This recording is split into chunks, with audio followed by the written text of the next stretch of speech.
welcome to the Driven to Compete channel. If this is your first time on the channel, my name's Sean and I invite you to hit that subscribe button and the bell so you can stay up to date on all my latest videos. If this is a return for you, I want to thank you for continuing to watch my videos on this channel. Today's video is going to be one of many involving my Golf R behind me. What we're doing today is we're going to be making some updates to the cold air intake on a budget. And you're going to need some tools, not too difficult. What do we have here? It's a T25 Torx, straight screwdriver, adjustable pair of pliers. And we're going to be doing a couple things to this project today. Okay, so from the factory, it's open the whole way through to the back, but it also reroutes the air to the side and comes through and feeds in. So I'm going to open it up and I'm going to show you that. But eventually what our project today is going to be is we're going to drill these out, open this up so you have a more direct flow of air. Now, last night I did find a company that makes a block-off kit for this, and I did place an order, and I'll do a video on that at another point in time, but at least you know that there's a way to pick up even more air. So we're going to make some inexpensive mods. Okay guys, so we're going to use the Torx bit to remove 4 screws total, but before you do that, you're going to want to remove this guy here, okay? And to put it to you simply, you're going to just loosen these up. They will actually stay remaining in the cover. There's a latch back here at my finger you want to pull up on, and it will let you release this. And there's 2 connection points here and here in the front that will let you take it off. So there you have them. You can see the flaps. We're going to go ahead and set this to the side. Okay, now this actually is 2 pieces, and to tell you the simplest part, I would say is you want to take these 2 screws out, right here and right here. And I'm going to set the drill down, and you can release by just lifting up here, pressing forward, same thing over here. Once you've done that, there's a release right here as well that you can press with your thumb and lift up. And then it makes it a little easier to take this out because these 2 connect together. Once you've done that, you've now opened this up. So you can kind of see right here is where your air is coming from. It's channeling it from the front of the car, okay, on the passenger side. It's channeling, it's coming in, and it's funneling it through. So it kind of is a poor design. So like I said, I found a company that makes a block-off plate that I believe will hook in here and you'll screw it fast, which I will do a video on later. But today's video is we want to open these up to give you a more direct shot straight in and down into the intake. And while we're at it, we're going to make some more changes to show you how to, on a budget, make this thing flow pretty close to some of the best intakes on the market. Okay, so our next step is going to be to open the air box. This isn't difficult at all. Again, it's just a bunch of screws. They'll back out so far and hold in the lid for you. You've got a number of them. You just want to work your way around, and you'll find them. Now, when you open this up, it gives you straight access to your filter. Now, what I'm going to go ahead and do a while is I'm going to take my adjustable pliers right here, and I'm going to go ahead and I'm going to remove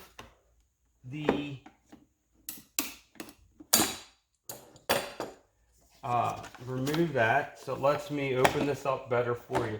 So this is what your factory filter would look like. Okay, typically there is a snow screen down in here, which I will show you in just a moment, that I've already gone ahead and I pulled out. Using a screwdriver, it will pull right out, and that really, in my opinion, has to restrict airflow as well as just the poor design here. So we're going to work on fixing that. So there you go. That's your factory filter. So we'll take all the parts apart off the car, and then we'll sit them side by side so that you can see the differences between the upgrades and the OEM stuff. Okay, so I've gone ahead and I've removed this now because I added this Burger Motorsports catch can. I had to pull this hose off to be able to get to the screwdriver on there to loosen that up. I pulled that off, so that is coming from the intake to the turbo inlet pipe. So now we're going to take a look at what it needs to take to get that off so that I can lay all the parts out and show you the differences. So in order to get the turbo inlet pipe off, there is I'm pointing to it right there. That needs to come off to allow you to remove it. So we're going to go ahead, and I've already figured out the size. What are we looking at here? It's a T30. Okay. T30 goes down in there. Gets right on it. All right. I'm going to go ahead and I'll remove it using my 1/4-inch impact drive. So there you have it. That simple. To get it loose, I'll go ahead and I'll remove it for you. Okay, so here we have the performance parts versus the OEM. So let's start with the air filter. So this is the standard paper air filter, and this is the new, this has gotten very good reviews. It's the ProDrive 5 from AFE. Flows very well. It's a $55 air cleaner from ECS Tuning. Of course, that's where I've been picking up a lot of my stuff. Here's the factory intake tube we took off the car, and I just wanted to show you that. Now let me show you the performance one. As you can tell, big difference. And just so you can compare, look at the difference right there. This is restrictive, and especially on the back side. Let me just compare the two for you. Holy cow, look at that. And then of course here we have the factory turbo inlet pipe. As you can see, I'm going to reuse the ring off of that because the car doesn't have many miles on it. And here was the one I picked up. They're all very good that are on the market these days. This was one I picked up from ECS. It's their brand. Let's start with what you can see here. Let me open these up for you. So there you have, and you can see this one on the left is going to flow much better than this one here. And then of course you have, it's restrictive on this side as well. You can see that versus this is a pretty smooth design. Opens it up, steps it up, opens it up as quickly as possible. I really like that. So, you know, the goal was to try to improve the flow of the intake, and all these components that are going to be added to the car are going to work together. And so let's go ahead and start modifying. Okay, so let's start with modifying the cold air coming into the car through the grill. I've chosen to do this over a trash can to try to save from making a mess. But like I said, what I've done is I grabbed a drill bit. I think it's a 1/2-inch bit, and I'm going to drill it from the front of the car looking down because I want to be able to see where I need to go. And what I plan to do is I plan to drill closer to the edge so that when I cut it, it gives me a guide. So let's go ahead and we'll drill it. I'll start right here and give you guys a better idea. Okay, it's going to grab, it's going to pull it down through for you. I'm going to go ahead and I'm going to make a number of these. And listen, this is just one way in which you can do this. I'm not saying that this is the best way. I'm saying that this is one way to do it.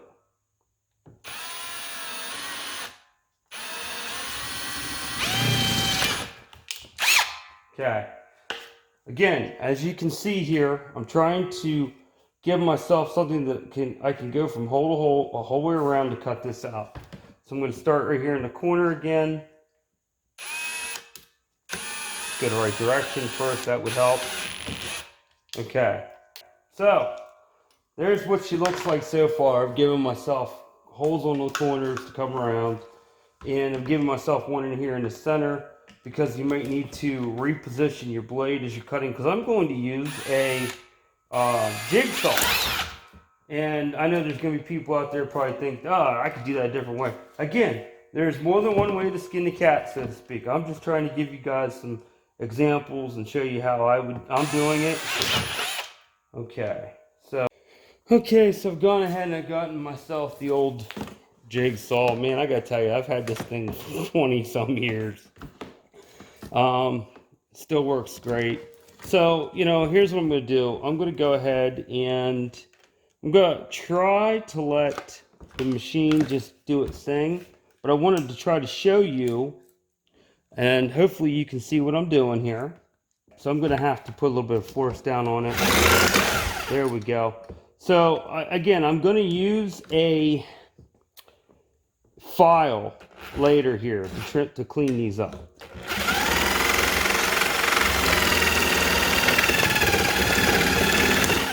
Okay. Then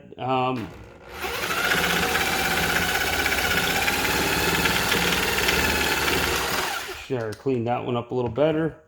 Let me get down through here and make sure I'm happy with this one as well. And I'm not, so I'll come back to that. But let me go ahead and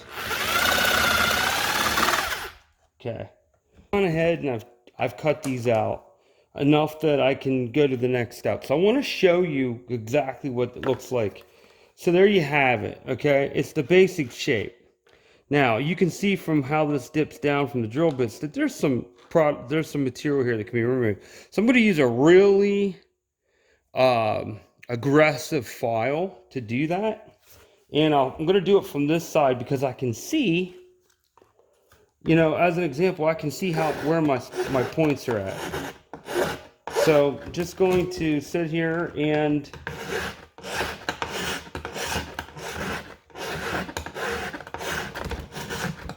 it doesn't have to be 100% perfect OEM quality. The point is you're doing this on a budget.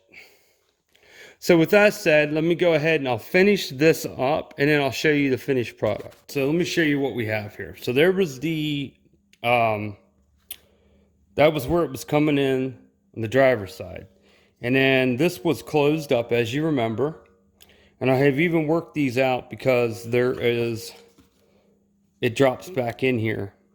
So I think that's about as clean as you're gonna get it. And I wanna show you again, just take your time with a file and it does come out pretty well. So let's go ahead and let's start putting things back into the car. So let me go ahead, and there's a catch right here, and here, and on the back side to get it to hook and pull itself tight. I'm just trying to get her in there to start. The O-ring's definitely, there we go. So there we have it. Just checking to make sure it's in the whole way around. It is. It's nice and tight. I'm going to take if you remember, there's that guy.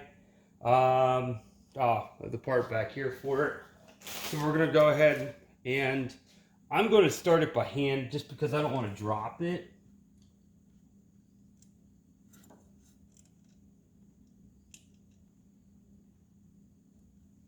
Okay.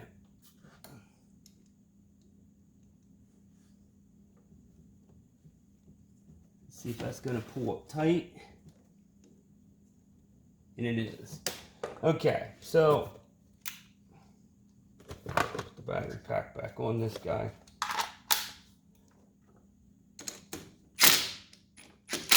Okay, that's tight. That's not going anywhere.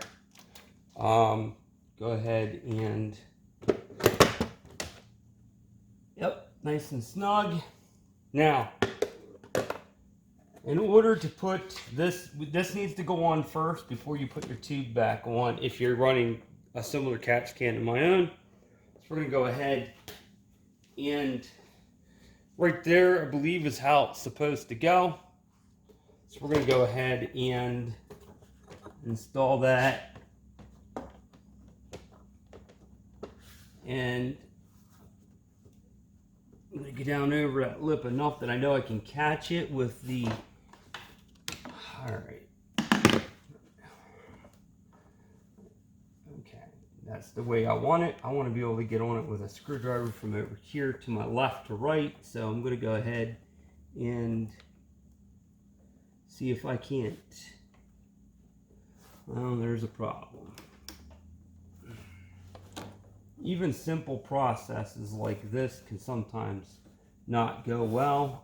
I think for this process here, what I'm going to recommend and I'm going to do is I'm going to go ahead and I'm going to take a lot of the play out of this guy because it wants to move around and get caught on some things. So we're going to go ahead and we're going to take some of the play out. Not all of it, but enough that I can still slide it, which is what it's doing here. Get it into position. And it's important that you make sure you have this on. You don't want it to come off. And get down here.